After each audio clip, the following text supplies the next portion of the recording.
And presidential hopeful Senator Liz Warren coming to the defense of the rising socialist star among Democrats, congressional candidate Alexandria Ocasio-Cortez. But the Democrats talking down the economy stands in marked contrast to this poll. Look at it.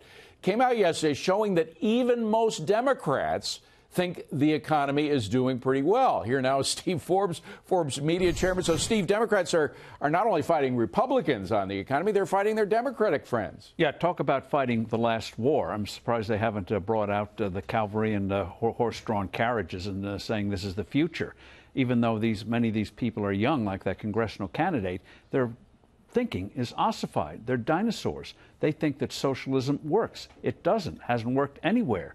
And they think the American economy is still stalled. The American economy is still moving. And if we don't mess up with the Fed, we don't mess up with trade, we're going to have growth rates we haven't seen in a generation. Hello? But you think of that famous phrase, it's the economy, stupid. We got the November elections coming up just around the corner, and with 60% of Democrats thinking the economy is doing pretty well, what does that mean for the election coming up? It means the Democrats are stupid, not the economy. And the Republicans, this is an election for the Republicans to lose by not getting turnout, by not coming up with exciting proposals. By doing what the Republicans in the Senate are now doing, stalling on this plan to have phase 2 of the tax cuts. The House wants to push through a vote on phase 2 of tax cuts before the election, but the Democrats are stalling it, or excuse me, the Republicans are stalling in the Senate. Why?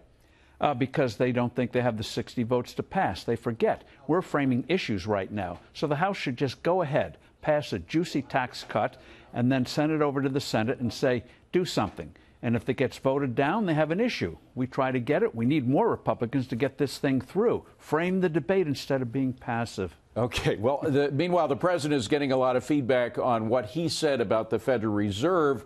Mick Mulvaney, the director of OMB, fought in favor of what the president was saying, and I want to play that and get your reaction to it. Play the soundbite. A lot of economists, supply-side economists, are extraordinarily frustrated that the Fed, which is a demand sort of driven analysis, will always pump the brakes just when things start to get good. Now, they say they're worried about inflation. That's great. But remember, inflation is too much money chasing too few goods. And when you're in an expansion caused by the supply side, which is where we think we are, you tend to see less inflation. What do you think?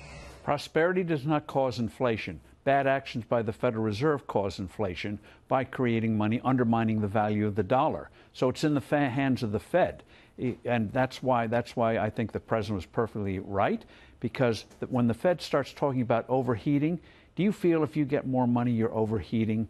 Do you feel the prosperity means you're overheating? It's the most preposterous thing in the world. The economy's not a machine, it's people. Yeah. And when people do well, what's wrong with that? They have absolute crazy thinking. The economy's not a machine. It's we people. Well, it is we people, but it is the economy is very often manipulated by governments, and the president and Mick Mulvaney and the Treasury Secretary pointed out to China manipulating their currency in order to make it weaker so that they could sell more of their goods abroad.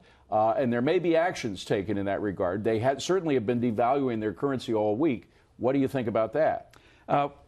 With China, I don't want to defend China, but when China had a stable currency against the dollar, we said it was currency manipulation. When they and that's what Mnuchin is calling it right now.